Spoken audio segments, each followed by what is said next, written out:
લવક લવક થતું હોય, પણ એવા વખતે એક પીરિયડ એવું આવે છે ત્યારે એના સગાવાલા કે ભાઈ માણ છૂટો છો તો હવે એને સુવા દેજો. ત્યારે એ શરીરથી છૂટો હોય અને સૂક્ષ્મ શરીર, કારણ કે પીડાનો અનુભવનાર કોણ છે? આ મન બુદ્ધિ છે. શરીરની પીડા એક વાત જુદી છે કે શરીરની પીડા શરીર ફરિયાદ નથી કરતું. શરીરને વાગ્યું હોય કે શરીરને પગ કપાઈ ગયું હોય કે કંઈ પણ શરીરને ઉપર થયું હોય તો શરીર બૂમ નથી પાડતું, પણ શરીરની અંદર જે રહેનારો છે એ જે મન અહંકાર જે છે એ બૂમો પાડે છે. કારણ કે એને માંડ શરીર બક્ષી છે અને શરીર વાટે થઈને એને જગત ભોગવવું છે. એટલે શરીરને કાંઈ પણ થાય તો એને ન ગમે. જો શરીરને પીડા થતી હોય અને શરીર બૂમો પાડતું હોય તો શરીરમાંથી જીવ નીકળી જાય તો એમાંથી આંખો કાઢી લે છે, તો એ ન બોલે કે ભાઈ મારી આંખનું કામ કાઢે. શરીરને બાળે છે ત્યારે એમ કે નહીં કે શરીર જો કે તું મને કામ બાળે. શરીરમાં જીવાત્મા હોય કે શરીરમાં જીવાત્મા ન હોય તોય શરીર પીડાથી રહી છે, પણ શરીરની પીડાનો અનુભવ જીવાત્મા કરે છે. એટલે હવે જ્યારે એનો પગ માનો કે ફ્રેક્ચર થયું છે ત્યારે એ પોતે આ શરીરની પીડાનો અનુભવ કરનાર જે છે એ નથી. તો શરીરનો અનુભવ કરનાર જે છે એ મન બુદ્ધિ ચિત્તને અવતાર જે છે ને, જેમ વડલો હોય ને વડલાનું મૂળ સ્વરૂપ શું છે કે બી રાઈના દાણા, કે રાઈનો દાણો જે બી છે એમાં વડ છે આખો. રાઈના દાણાની અંદર જે બી છે એમાં આખો વડ છે, એ એક હકીકત છે. પણ છતાં એ વડ બીમાં છે, એ વડ માત્ર બીમાં છે. એવી જ રીતે જ્યારે શરીરની કોઈ એવી પીડાઓ થતી હોય ત્યારે એ પણ બીજના રૂપમાંથી થાય, ત્યારે એને શરીર એટલે આ એવું વખતે ન હોય,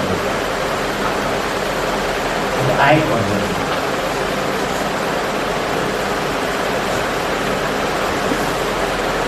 બીજના એટલે મેં જેમને વાત કરી ને કે જ્યારે એ બહુ પીડાથી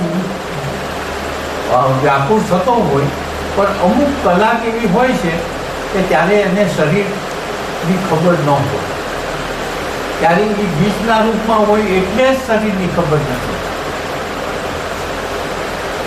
આવી સ્થિતિમાં જ્યારે હોય ત્યારે જ એને શરીરની ખબર નથી અને પછી પાછો જાગે ત્યારે પછી પીડાવા માંડે, બહુ દુખે. પણ તું દુખે છે એમ જે તું કે એ થોડીક વાર પહેલા સુસુપ્તિમાં હતો ત્યારે નહોતો કે. આપણે આ કાળમાં કહીએ છીએ, જાગ્રત કાળમાં કહીએ છીએ કે મને બહુ દુખે છે, પણ જ્યારે આ સુસુપ્તિ કાળ હોય ત્યારે તું નથી કહેતો કે મને દુખે છે, કારણ કે ત્યારે તું નથી, ત્યારે તું નથી, માટે તું નથી કહેતો કે મારો પગ દુખે. આમાં તું કેસ, પેલામાં તું કેસ, કારણ કે એમાં તું છો, આમાં તું છો, પણ આમાં તું નથી. એટલે તું જ્યારે એવા કાળમાં હો છો ત્યારે નથી. તો હવે આ છે કે નહીં એ આપણે એક સવાલ થયો. તો આમાં તો આપણે એક વાત કહી દીધી છે કે સર્વમાન્ય છે, કે સર્વત્ર છે, સર્વકાળે છે, કોઈ કાળ એવો નથી કે નથી, કોઈ કાળ એવો નથી કે નથી, કોઈ જગ્યા એવી નથી કે નથી. સર્વત્ર છે એટલે ક્યાંય નથી એવું નથી. તો આપણે અહીં તો કેવું જ પડશે કે છે.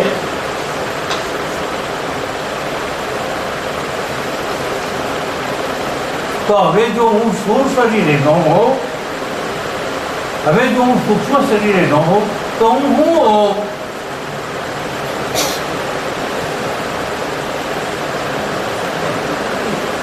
તો વિચાર કરી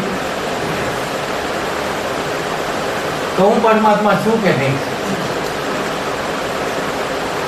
આ તો નાશવંત છે, આ નથી, આ હોય ને હોય ને ન હોય, આવું બધું બને છે સામાન્ય માણસમાં. તો આ તો અંગ અવિરત જ છે, આ તો અવિરત છે. ક્યારેય નહીં હોય ત્યારે આ શરીર નહીં હોય, આ નહીં હોય તોય આ છે. શમશાનમાં આનું નહીં હોય, આનું નહીં હોય, અમુક થઈ ગયું તોય આ છે.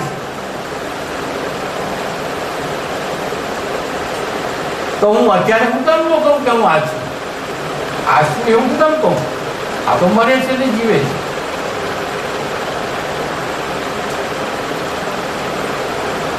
પહેલા વાત કરી કે જો એક કાળે નથી, બીજે કાળે છે, ત્રીજે કાળે નથી, એ સત્ય નથી. તો અહીંયાનો એવો કાળ બતાવો કે આમાં ક્યારે નથી અને ક્યારે છે.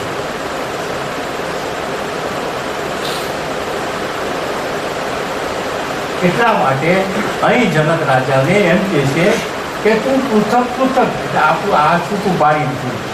આમ તો છૂટું પાડી શકાય એમ નથી કે આ દૂધ છે અને આ પાણી છે. દૂધમાં પાણી નાખ્યા પછી એમ છૂટું પાડી શકાતું નથી. એમ આત્માને કોઈ પણ કાળે પ્રકૃતિથી છૂટું પાડી શકાય નથી. તે આપણા ઋષિ મુનિએ જો શોધ કરી, હવે આને જો અત્યારે છે તો હવે વાત એટલી જ છે કે હું આ જો છું તો હું અત્યારે કેમ ભાઈ અનુભવતો નથી. આ વાત તો પાકી છે, આ વાત એકદમ પાકી છે કે આ હું છું. આપણે બધાને કબૂલ કરવું પડશે કે જો આ બે વસ્તુ નાશવંત છે, આ વાસનાનો ક્ષય, મનનો નાશ, આ બધું થાય છે વિદ્યા આપણે તપથી. શરીરનો નાશ થાય છે, એનું આયુષ પૂરું થાય ત્યારે. શરીરનો નાશ થાય છે, એના શ્વાસ પૂરા થાય ત્યારે. અને પેલાનો નાશ થાય છે તપથી. બહાર વધે છે આ.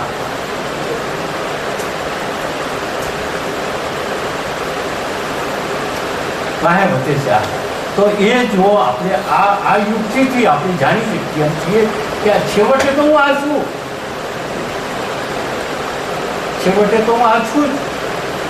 તો હું આજે કેમ નથી? કારણ કે આનું કારણ અવતારનું કારણ. એટલે હવે જે આપણે અષ્ટવક્રજી હવે આપણને સમજાવશે કે તો હવે આને કેવી રીતે હું આ છું એવું દઢ કેવી રીતે કરું? કે હવે આપણે આગળ અષ્ટાવક્રજી શું કહે છે કે આપણે કાલે જેમ જેમ આગળ વધતા જઈશું એમ આગળ વધશું. હવે આજે સમય પૂરો થઈ ગયો છે. 9:30 છે. હા હા, તો બહુ સારી વાત છે. હા હા, સરસ સરસ સરસ. હા, તો બહુ સારી વાત છે. હવે કેમ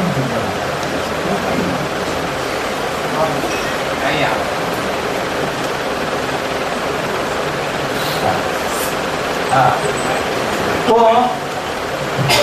હા બરાબર, બહુ નસીબ નથી. હા, તો આપણે એટલું જાણ્યું.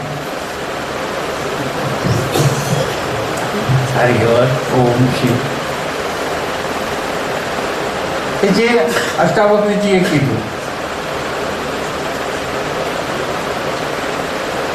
અષ્ટાવક્રજીએ એક બહુ સરસ આ વાત કરી છે કે ભાઈ તું શરીરને આત્માથી પૃથક પૃથક કરીને જો.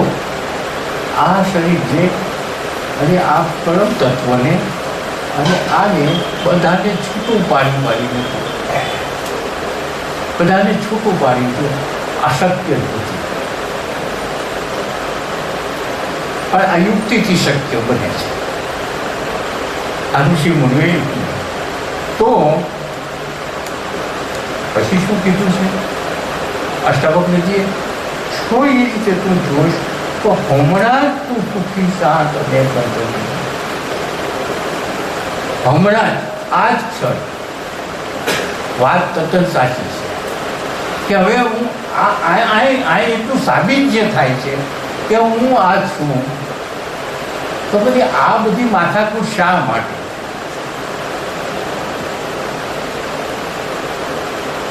જો હવે આમાં તો સચિત આનંદ સ્વરૂપ, સતચિત આનંદ સ્વરૂપ, સત એટલે ક્યારેય નાશ ન થાય તેવું, ચિત્ત એટલે જ્ઞાન સ્વરૂપ અને આનંદ, આ સિવાય બીજું કાંઈ છે જ નહીં. ત્યાં નથી તડકો, નથી છાંયો, નથી સુખ, નથી દુઃખ. આનંદ સિવાય બીજું કાંઈ છે નહીં. સત છે એટલે કાયમ માટે છે, ક્યારેય નાશ થાય એવું નથી. ચિત્ત એટલે આ જ્ઞાન સ્વરૂપ. ઋષિમુનિએ કીધું જેને જાણવાથી આખું જગત જાણી લે છે, જેને જાણવાથી કંઈ પણ જાણવા જેવું રહેતું નથી. આને જાણી લીધા પછી બ્રહ્માંડની અંદર કોઈ બીજી વસ્તુ જાણવા જેવી નથી. પણ હકીકતે એવું નથી ભાઈ, આને જાણવાનું નથી, એ થઈ જવાનું છે. આપણે આ જાણવાનું નથી. જાણશો તો તમે આ થઈ ગયા. બરાબર ધ્યાન રાખો. તમે આને જો જાણશો તો તમે આ થઈ ગયા.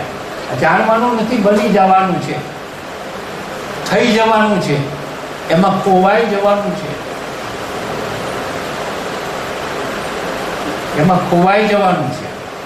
આપણું અસ્તિત્વ મિટાવી દેવાનું છે.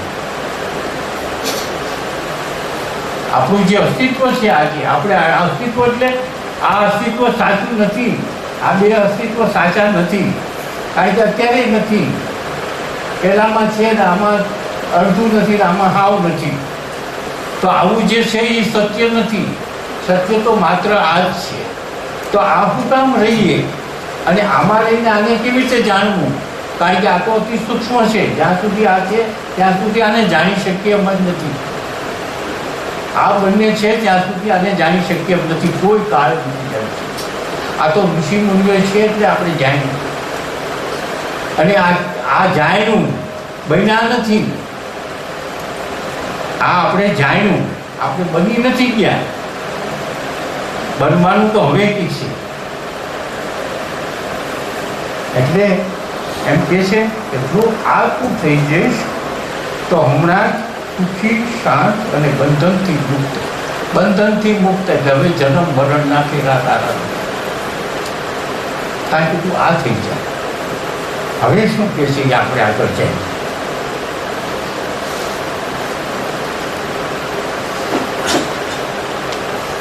હવે એમ કે છે કે જો તું આ છો, તું આ છો, હવે હું એમ સમજી લઉં, હું પોતે એમ સમજી લઉં કે હું આ છું અત્યારે, માનો તો અષ્ટવક્રી કીધું તું જો આ છો તું એમ કહે તો પછી બ્રાહ્મણાદી કે હું બ્રાહ્મણ છું, હું વાણિયો છું, હું ક્ષત્રિય છું, હું વૈશ્ય છું, તો વળી પાછો તું વળી પાછો આમાં ક્યારે ઘરી ગયો?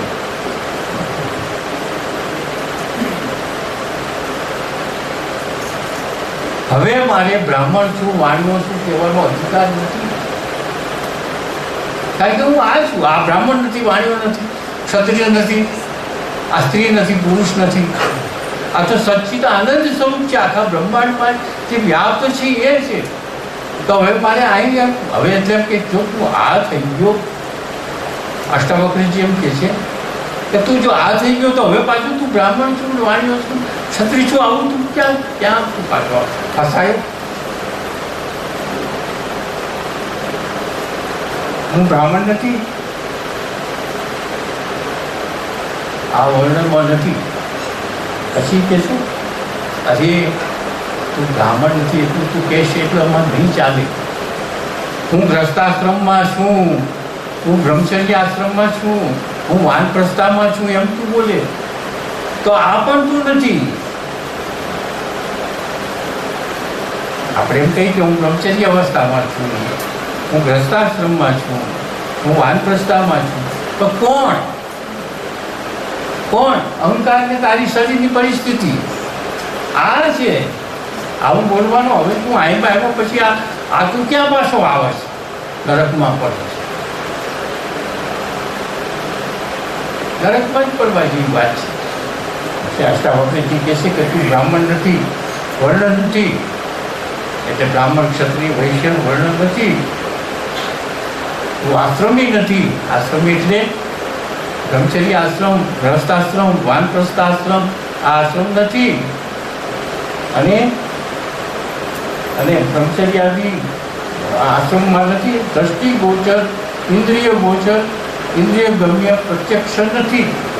તારી ઇન્દ્રિયો જે છે તો આંખ ને કાન ને નાક ને આ જીભ છે, અને એ ઇન્દ્રિયો ગોચરથી તું જે જગતને જાણ એ પણ તું નથી. કાંઈ નથી. આ તું શરીર નથી, તું સૂક્ષ્મ શરીર નથી, તું આ છો. અને શરીરના વર્ણ જે છે બ્રાહ્મણ એ પણ તું નથી. પછી કે છે કે તું આ નથી તો તું તો અસંગ છો. તું તો અસંગ છો. અસંગ એટલે આની સાથે તું ક્યાં દેપાયેલો જ નથી. તું આમાં હોવા છતાં નથી. જેમ મેં સૂર્યની વાત કરી કે સૂર્ય શેમાં નથી? સૂર્ય બધામાં છે. સૂર્ય ઉગતા કમળમાં છે અને સૂર્ય સુકાતા કમળમાં છે. ઉગતા કમળમાં છે અને સુકાતા કમળમાં છે. પણ નિર્લેપ છે, અસંગ છે. સુકાય તો મારીશું, ખીલે તો મારીશું, આખો સમુદ્ર સુકાય તો મારીશું. મારું કામ તો એ જ છે કે પ્રકાશ આપવા, અને પ્રકાશ આપવાથી જે કંઈ થતું હોય એ થાય. પ્રકાશથી ખૂન થાય અને પ્રકાશથી ભજન થાય. મારું કામ આ છે. એટલે એમ કે છે કે તું અસંગ છો. જેમ સૂર્ય અસંગ છે, સૂર્ય દ્રષ્ટા છે, તો આ તો એનાથી ચડિયાતું છે. સૂર્યનો દ્રષ્ટા છે. આ તો સૂર્યનો દ્રષ્ટા છે. પણ એ તું હવે અસંગ છો, નિરાકાર છો. અસંગ છો, નિરાકાર છો. કારણ કે આને આકાર નથી. હવે આપણે એમ કહીએ કે આકાર નથી, તો આનો આકાર છે, આનું જોઈ શકું. આનો આકાર છે, હું આ જોઈ શકું. આપણે બધાનો આકાર છે કે આપણે જોઈ શકીએ.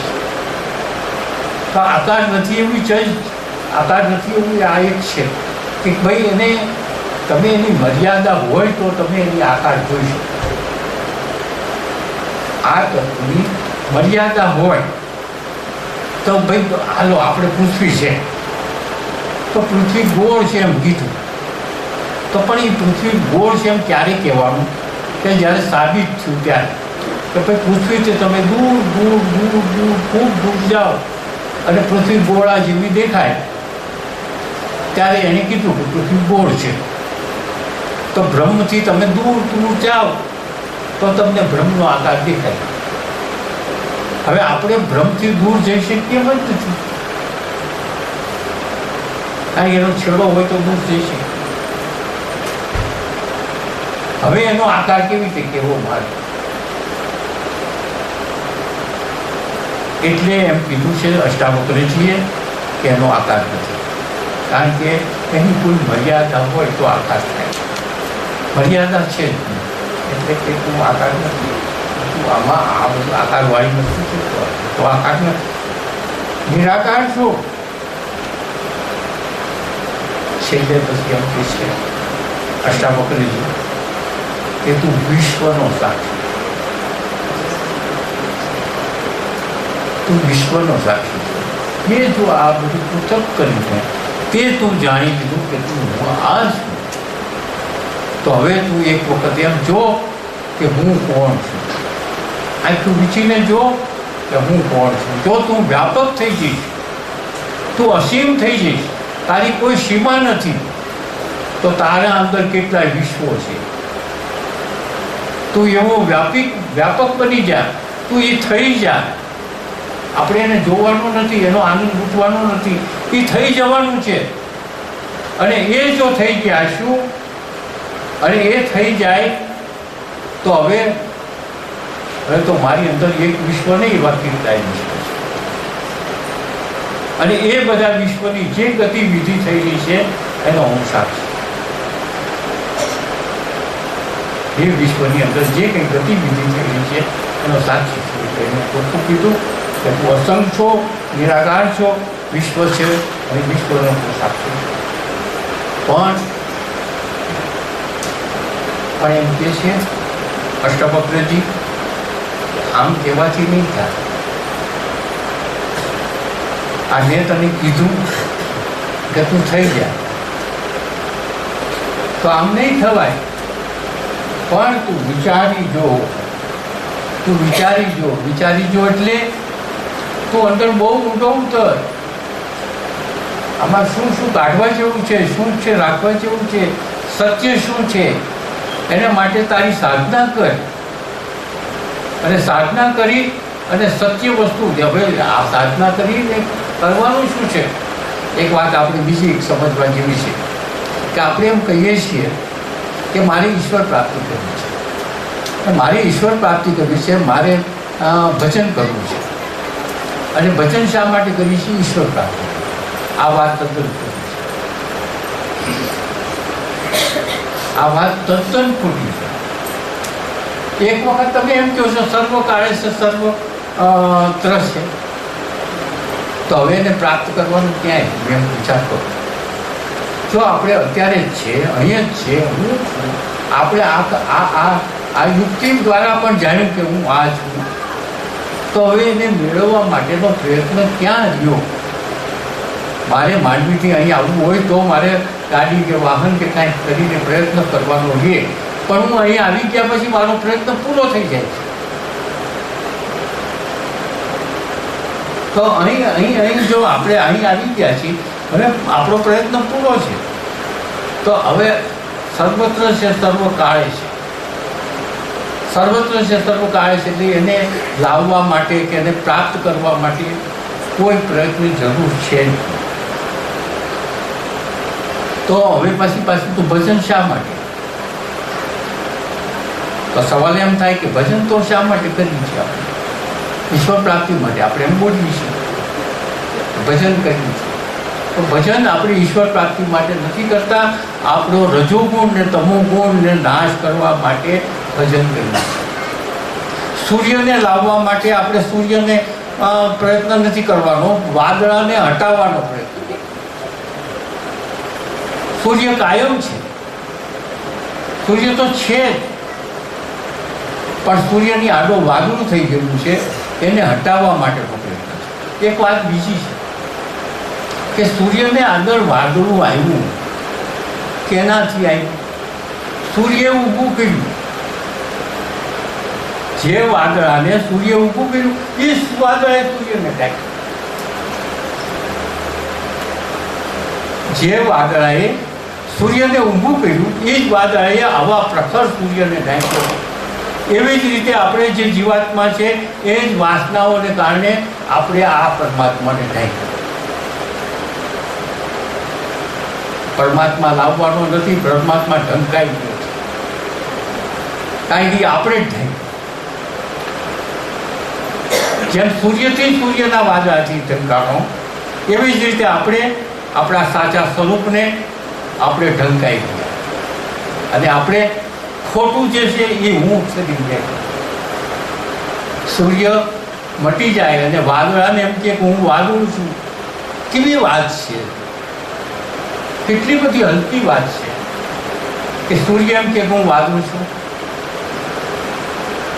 એમ આપણે અત્યારે એવા જ થઈને બેઠા છીએ.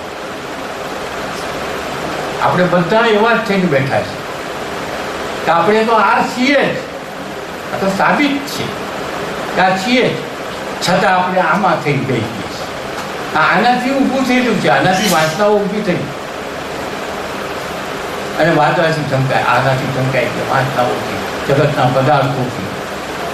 તો આપણે પરમાત્મા પ્રાપ્તિ માટે ભજન નથી કરતા, પણ આને હટાવવા માટે રજોગુણ તમોગુણ આ પ્રકૃતિના જે ગુણોથી ઢંકાઈ ગયા છે એ પ્રકૃતિને કાઢો તો આ જ છું. પ્રકૃતિથી આપણે એમાં લેપાઈ ગયા છીએ. આ મારું છે ને આ મારું છે ને આ ફલાણું મારું છે ને આ ફલાણું મારું છે.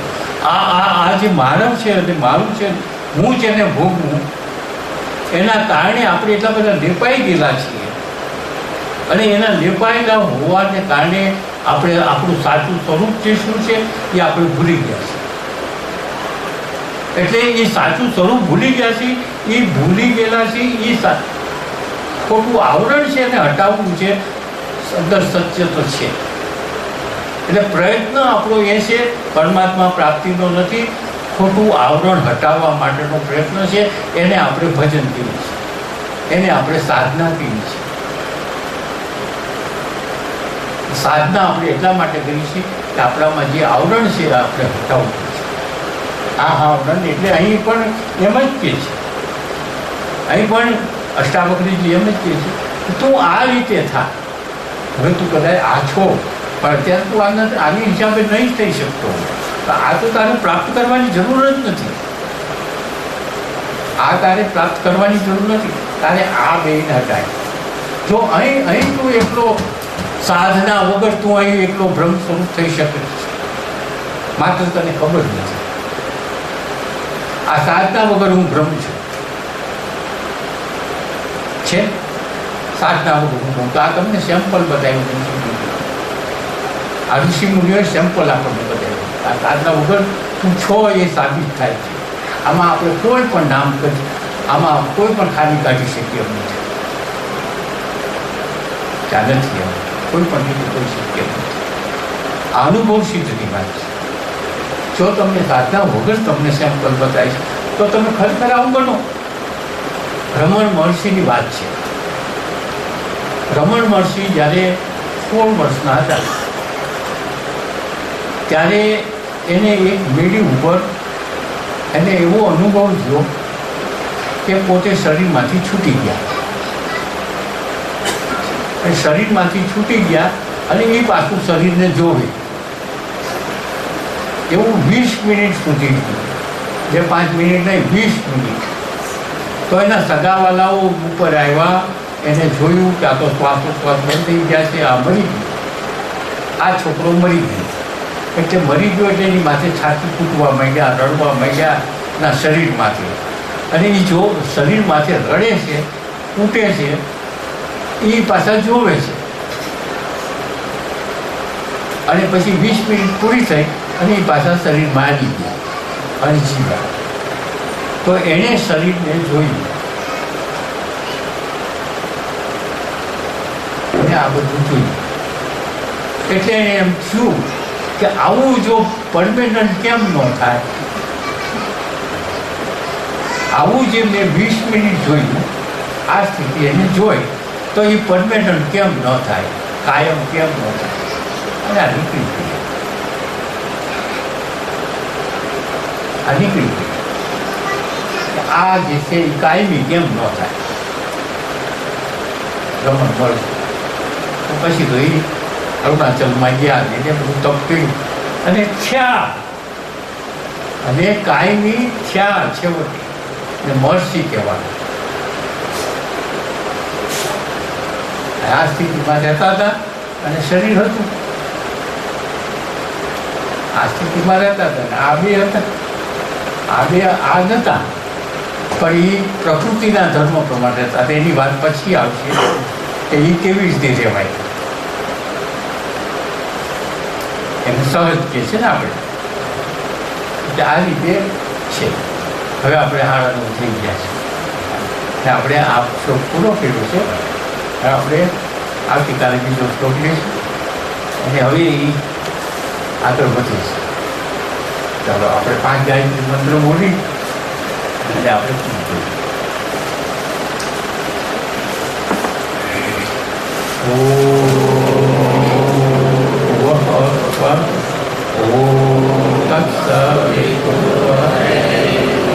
भर्गो देवस्य धीमहि धियो यो न प्रचोदयात्। ॐ तत्सवितुर्वरेण्यं भर्गो देवस्य धीमहि धियो यो